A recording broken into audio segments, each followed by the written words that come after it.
Assalamualaikum warahmatullahi wabarakatuh. Hai para pencinta catur dan para caturmania, selamat datang kembali di Legenda Catur Dunia. Sore atau malam ini saya akan kasih game dari event turnamen Sharjah Master di kota Sharjah, Uni Emirat Arab yang sudah memasuki dan berlangsung babak 6 kawan.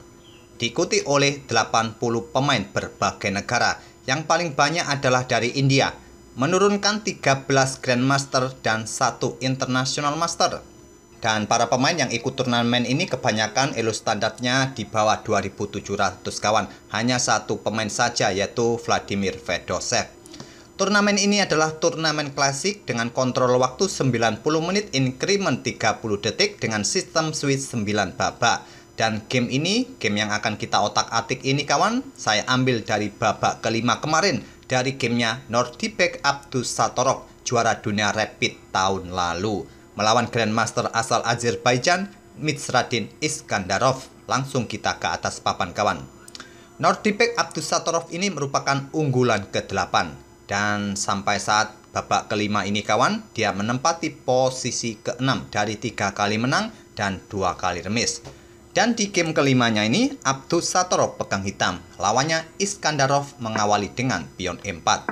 Nordibek Abdusattorov pion E5 dan kita temui permainan Ruy Lopez, gajah B5, Morphy Defense, pion A6, gajah A4, dan kuda F6, rokade, gajah C5. Ini adalah variasi Neo Archangel's Attack dari hitam, gajah C5 ini kawan. Dan Iskandarov memutuskan bertukar gajah terangnya pukul kuda C6, dipukul balik oleh pion D. Dan pada posisi ini kawan, kalau kita mengacu pada rekomendasi engine ataupun game-game terdahulu, pion D3 merupakan pilihan utama. Atau pukul pion E5 ini dengan kuda kawan. Hitam mungkin akan membalas pukul balik pion putih yang ada di peta E4. Menteri bisa kalian keluarkan di peta E2.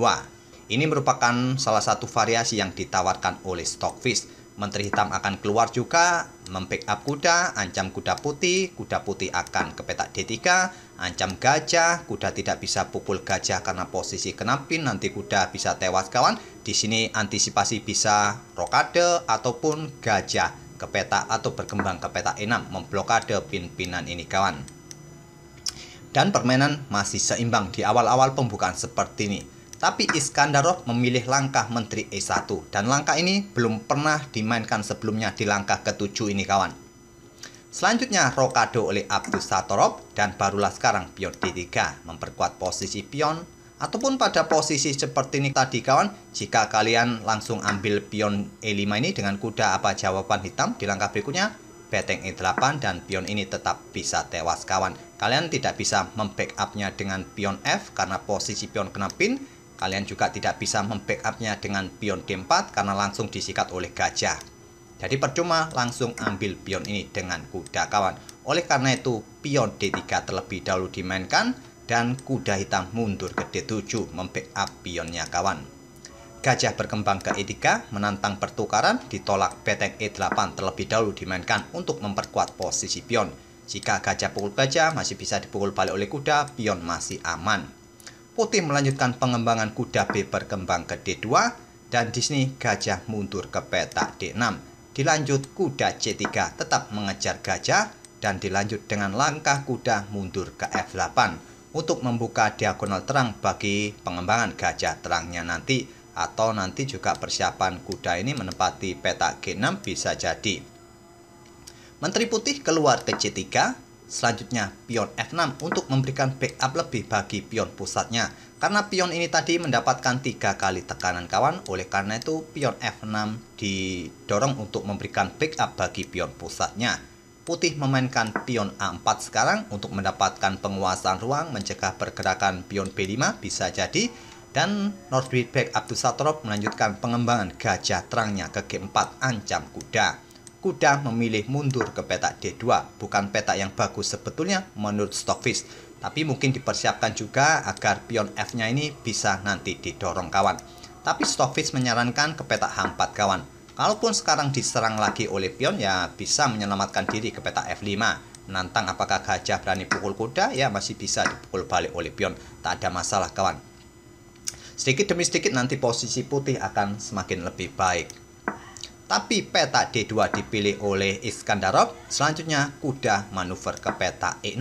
Ingin menempati pos-pos ini nanti kawan, menjadi monster yang menakutkan di area outpost ini kawan.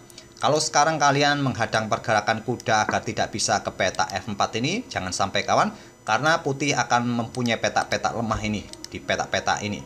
Gajah siap menempati pos ini, nanti menteri bergerak ke peta terang, siap memberikan dukungan bagi gajah di diagonal ini. Raja siap bergeser, menggeser betengnya ke lajur G, akan memberikan kesempatan nanti diserang di lajur G bisa juga kawan.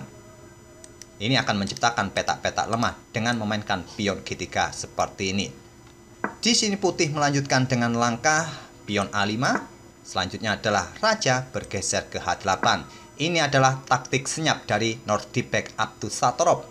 Bukan hanya menghindari diagonal terang yang terbuka setelah pion F-nya maju seperti ini kawan, tapi juga biasanya dengan menggeser raja seperti ini, beteng akan dipersiapkan di lajur G, biasanya seperti itu. Dan Iskandarov menggeser menteri ke B3, incar pion tidak diperdulikan oleh Abdusattorov, memainkan menteri D7, mempersilahkan menteri ambil pion, tapi pion ini adalah pion racun kawan. Iskandarov memilih bertukar kuda pukul gajah. Kalau sampai ambil pion ini, menteri akan terjebak. Mungkin kalian bisa mengancam menteri hitam, berharap pion pukul kuda, maka menteri akan pukul menteri, malah untung menteri. Tapi menteri hitam hanya bergeser saja menghindar, dan posisi menteri putih tetap terjebak. Oleh karena itu, pion ini adalah pion racun kawan. Putih memilih bertukar kuda pukul gajah, dipukul balik oleh pion C. Dan sekarang posisi pion hitam kembali bagus lagi kawan. Pion B pun sudah mendapatkan penjagaan dari menterinya. Putih melanjutkan kuda J4. Selanjutnya adalah menteri bergeser ke E7 menghindari ancaman garbuan di sini tadi kawan. Dan selanjutnya putih mengeluarkan betengnya naik ke A4, siap bergeser mengincar pion ini, dibiarkan lagi oleh Abdusattorov menggeser beteng A ke C8.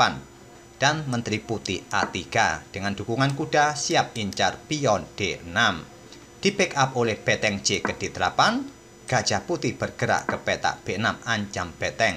Beteng naik ke D7, tetap menjaga pion ini kawan, dan kuda mundur ke peta E3, siap menempati pos ini ancam menteri, dan posisi kuda ancam gajah.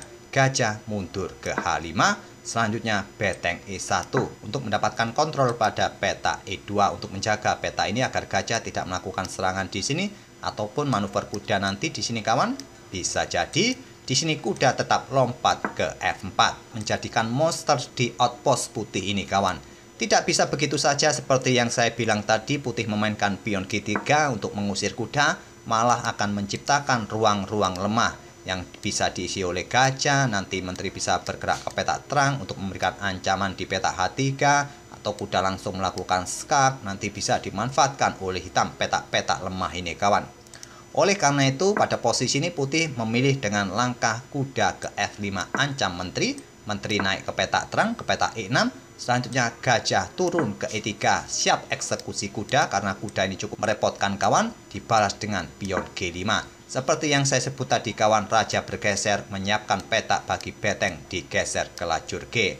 Dan posisi pion siap membackup kuda jika terjadi pertukaran di sini bisa dipukul balik oleh pion G, lajur G akan terbuka yang bisa dimanfaatkan oleh beteng hitam di lajur G ini kawan. Oleh karena itu di sini Iskandarov lebih memilih langkah menteri A2 menantang pertukaran. Sebetulnya bukan langkah terbaik kawan. Langkah terbaik adalah beteng ini bergeser ke B4. Tapi Iskandarov menantang pertukaran menteri, ditolak bermain dengan pion D5 memblokade. Jika sekarang pion pukul pion, tentu kuda akan tewas kawan. Di sini putih melanjutkan dengan langkah kuda mundur ke G3, ancam gajah. Dan pada posisi ini kita sudah menemui momen yang cukup kritis, momen spesial kawan, di mana hitam bisa melakukan trik kecil ataupun bahkan trik besar kawan pada posisi ini. Silakan pause video ini untuk beberapa detik dan coba temukan langkah brilian menurut kita kawan. Tapi menurut engine langkah dari Abdusattorov di langkah berikutnya merupakan langkah yang kurang presisi. Tapi langkah berikutnya ini menurut saya adalah langkah yang cukup ya ciamik dari Abdusattorov. Silakan kalian pikirkan apa langkah terbaik kawan. Menurut Stockfish langkah terbaik adalah gajah mundur ke F7 atau menteri ke peta F7 kawan. Merupakan pilihan terbaik versi engine. Tapi Abdus Satorov membuat langkah pengorbanan gajah F3. Incar pion ini, kuda nanti bisa pukul pion G2, menggarpu gajah, menggarpu beteng. Jika pengorbanan tidak diterima. Di sini tak ada pilihan terbaik kawan, tidak menerima pengorbanan gajah ini, pion pukul gajah F3. Engine menyarankan pukul kuda terlebih dahulu dengan gajah, tapi jika dilanjutkan nanti formasinya hampir mirip dengan permainan aslinya kawan. Jadi saya tak perlu lagi melanjutkan langkah-langkah ini. Seperti yang saya sebut tadi, langkah gajah ke F3 ini merupakan langkah yang kurang bagus. Dan di sini pengorbanan gajah diterima. Dan selanjutnya di sini menteri ke petak H3 memberikan ancaman skakmat, gajah pukul kuda agar tidak ada ancaman skakmat, tidak ada dukungan bagi menterinya. Dipukul balik oleh pion G, lajur G terbuka, siap memberikan dukungan bagi menteri untuk melakukan ancaman skakmat. Dan pada posisi ini permainan masih cukup seimbang kawan. Masih ada kesempatan bagi putih untuk memperbaiki posisi pertahanan, tentu dengan mengorbankan kudanya. Langkah terbaik adalah menteri mundur ke A1 ke B1, pokoknya mundur ke baris pertama, atau beteng E2 untuk menjaga baris keduanya ini nanti kawan. Jika sekarang beteng digeser ke peta ini, ya tinggal sekarang menteri bisa mundur ke peta A1 atau B1 kawan. Untuk membackup nanti bergeser menantang pertukaran menteri. Jika sekarang pion pukul kuda masih bisa dipukul balik oleh pion F, terbuka akses beteng menjaga peta G2 dan H2. Sudah tidak ada kesempatan bagi hitam untuk menyerang kawan kecuali melakukan pengorbanan. Tapi ya percuma, masih bisa dipukul balik oleh pion. Menteri ambil pion skak, masih bisa ditutup oleh beteng kawan. Putih akan tetap menang, unggul 1 beteng. Tapi sayangnya pada posisi ini, putih atau Iskandarov tidak berpikir lama kawan, berpikir cukup instan. Memutuskan pion E pukul pion D5 ini. Membuka akses bagi betengnya untuk digeser. Jika sekarang pion pukul kuda langsung, maka ya beteng ini bisa digeser kawan, atau dipukul terlebih dahulu dengan pion F, atau yang terbaik adalah pion H. Beteng jika digeser oleh hitam, ya beteng ini bisa nanti bergeser. Itulah mungkin rencana atau taktik dari putih untuk membuka akses baris keempat ini dengan pion E pukul pion D5. Tapi langkah ini adalah langkah blunder kawan. Abdus Satorov tidak terburu-buru pukul kuda, menggeser betengnya terlebih dahulu untuk mengepin kuda. Kuda sudah tidak bisa lari lagi. Kenapa bukan beteng ini yang digeser kawan? Malah amburadul nanti posisi hitam. Ini akan memberikan kesempatan beteng putih ambil pion F4. Mungkin inilah yang dikalkulasi oleh Iskandarov dengan pion E pukul pion D5 tadi. Sekarang tidak ada pion yang mengancam kuda kawan. Kuda aman. Tapi sekarang jika kalian ambil beteng putih ini dengan pion E, beteng putih akan pukul beteng hitam skak, ditutup oleh beteng, disikat lagi oleh beteng putih, diambil oleh raja, pion akan pukul pion open skak.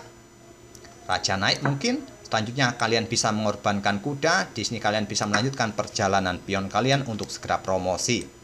Dan jika dilanjutkan seperti ini, menteri hitam sudah tidak bisa mengejar pion ini lagi. Putih akan menang. Oleh karena itulah Abdus Satorov memilih beteng ini yang digeser ke lajur G, bukan beteng ini kawan.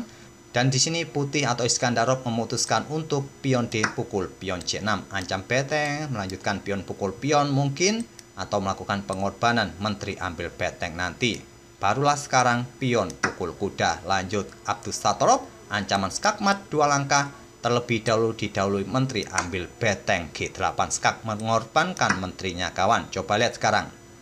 Menteri plus beteng melawan sepasang beteng putih. Dan putih melanjutkan pion H pukul pion G3. Sekarang kualitas perwira sudah unggul hitam kawan.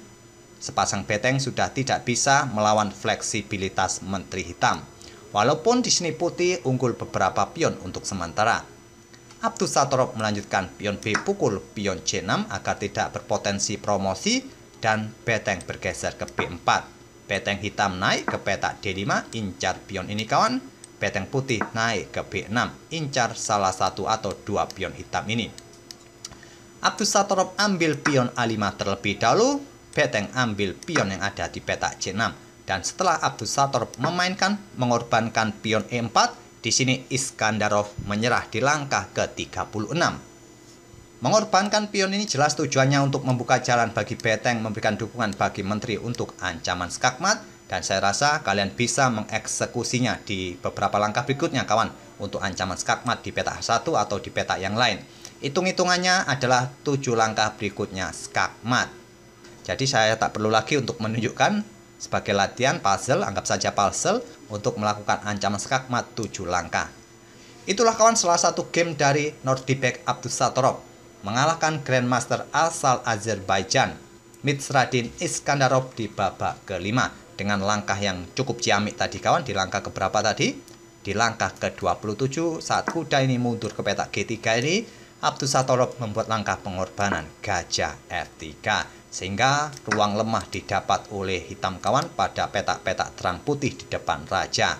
Menteri H3 ancaman skakmat tadi, di sini gajah kuda dipukul balik oleh pion G, terbuka lajur G yang siap digeser betengnya ke lajur G ini kawan. Sebuah taktik yang luar biasa dari Grandmaster Abdusattorov. Semoga permainannya tadi bisa menghibur kalian kawan, dan kita akan bertemu di video-video berikutnya. Terima kasih. Wassalamualaikum warahmatullahi wabarakatuh.